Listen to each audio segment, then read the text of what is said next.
Et Stéphane Saïdani est notre invité. On va parler de Gizmo. Vous avez fondé cette société et vous avez créé des lunettes de réalité virtuelle et vous allez même les présenter aux États-Unis, au CES de Las Vegas en janvier. Ben, on est en janvier. Ça va être dans combien de temps? Exactement. Nous partons dimanche en fait. Ah Donc ouais, c'est c'est dimanche. demain. Donc Voilà. vous avez vite fait un saut sur Alsace 20 avant. Exactement. Avant de prendre Présentation l'avion. en avant-première mondiale aujourd'hui, hein.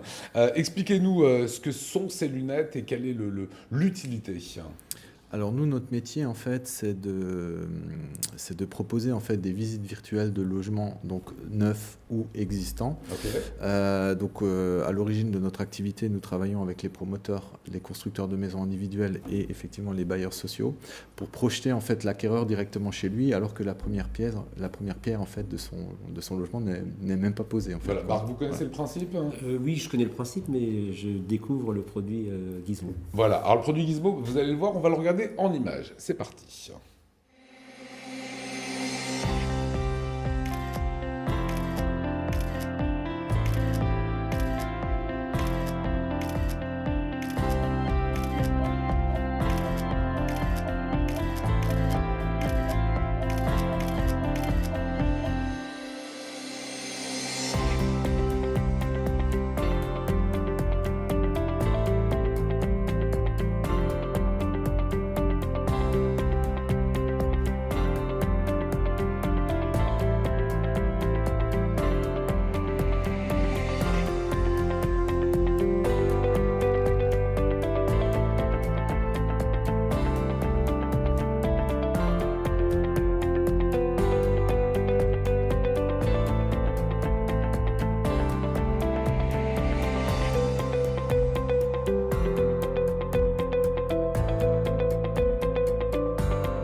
Et voilà, une visite en moins d'une 30. Vous êtes le fondateur de Gizmo. On rappelle que c'est quand même un produit commercial. C'est-à-dire que Tout à fait. ce qu'on voit à la fin, c'est publier ce que vous venez de faire dans le but de vendre son appartement. Tout à fait. Alors, effectivement, chez Gizmo, on a deux savoir-faire. Ouais. Le premier savoir-faire, en fait, consiste à modéliser en fait des logements qui n'existent pas, à l'intérieur et à l'extérieur. Donc ça, c'est de la pure 3D. Voilà, 100%. Et puis, on a voulu enrichir en fait notre savoir-faire en proposant à n'importe quelle personne qui souhaite vendre ou louer son logement de pouvoir le faire en moins de 2 minutes, effectivement, uniquement à l'aide de son smartphone. C'est ce que fait la jeune fille là qu'on Exactement. voit, qui se balade un petit peu Exactement. partout. Elle scanne ses pièces, elle passe d'une pièce à l'autre, elle les relie, et puis à la fin, elle les publie directement sur notre plateforme. Et tous les gens qui souhaitent louer ou acheter un logement peuvent consulter directement cette visite sans se déplacer, donc de n'importe où dans le monde, à tout moment.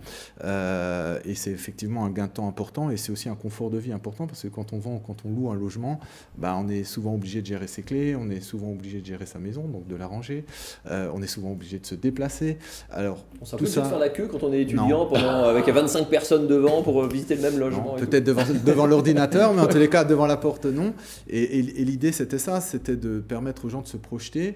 Et quand ils prennent contact avec l'acquéreur ou le bailleur, ils savent ce qu'ils vont voir, donc ils viennent confirmer uniquement ce qu'ils ont vu.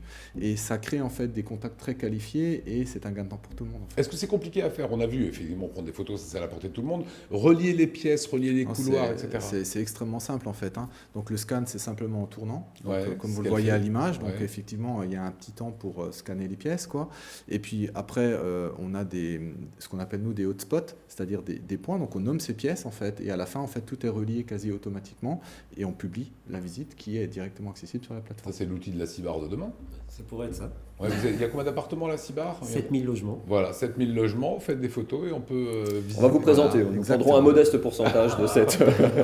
Alors, l'utilité, on a bien compris la chose. L'utilité après, c'est que vous prenez votre téléphone portable et vous le mettez Oui. dans ce petit boîtier. Donc, reprenez-le qu'on le voit Alors, bien. en fait, il y a deux choses. C'est-à-dire que toutes les visites qui sont créées soit par nos équipes de designers 3D ou directement avec son smartphone sont accessibles de n'importe quel écran, hein. Donc Ok. on peut les visualiser sur un écran de télé, sur un ordinateur, sur un smartphone, une tablette. Par contre, pour enrichir l'expérience, puisque nous, ce que nous souhaitions faire aussi, c'était rendre cette démarche-là plus ludique et plus attractive, on peut passer de la visite à la réalité virtuelle 3D. Donc on prend son smartphone, Ok. on clique simplement sur un bouton qui ressemble à une paire de lunettes, on place son smartphone directement dans les Donc, lunettes allez-y, 3D, ouais. et on regarde, et là on est projeté directement dans le logement, c'est-à-dire qu'à la différence de ce que l'on voit, c'est qu'on est dedans. Et donc après on peut viser ce qu'on appelle les hotspots, donc les points pour passer d'une pièce à l'autre, comme dans un jeu en fait. Comment et puis, on vise une fois qu'on a ça? en fait, il y a On un appuie curseur, sur un en petit fait, bouton. c'est comme, voilà, non, même pas, c'est directement avec les lunettes, on a un curseur, donc on vise le point, et on rentre dans la pièce directement, et on est dedans, on tourne sur soi-même pour voir le 360, et puis on ressort, on passe d'une pièce à l'autre. Voilà, c'est extrêmement simple, en fait. Voilà, hein. vous allez le présenter au CES de Las Vegas. Exactement. Et vous On peut attendez. expliquer pardon ce salon. Oui, Je pardon. fais celui Non, qui non. n'y connaît rien, mais sûr, c'est la grand mecque absolue de toutes les startups, des innovations, des nouvelles technologies. Voilà, c'est exactement ça. C'est je pense, le plus grand rassemblement de start-up au monde qui a lieu chaque année. Donc, nous, on a sollicité notre candidature auprès du CES directement. On a été sélectionné. Donc, aujourd'hui, en Alsace, il y a 7 start-up. Il y en a 14 dans le Grand Est. On est la seule start-up orinoise, en fait, à ma connaissance, à y participer. Et donc, l'objectif, c'est de présenter effectivement nos nouveautés, de voir un peu comment réagissent les différents publics, puisque là, on a un public, on va dire, de techniciens, de geeks, Des pros, entre guillemets, voilà, de pros. De votre métier. Exactement. Et c'est vrai, comme je le disais tout à l'heure, en fait, on trouve de tout, des technologies très complexes, à des technologies plus d'usage comme les nôtres, en fait, qui peuvent révolutionner en fait une expérience simple, mais qui nous touche tous, puisque notre logement, en fait, c'est quelque chose qui, de près ou de loin, touche chaque Français et chaque personne à l'échelle mondiale. Voilà, c'est Gizmo, donc vous savez ce qu'il vous reste à faire. Vous allez sur le site là qui s'affiche, vous aurez toutes les informations.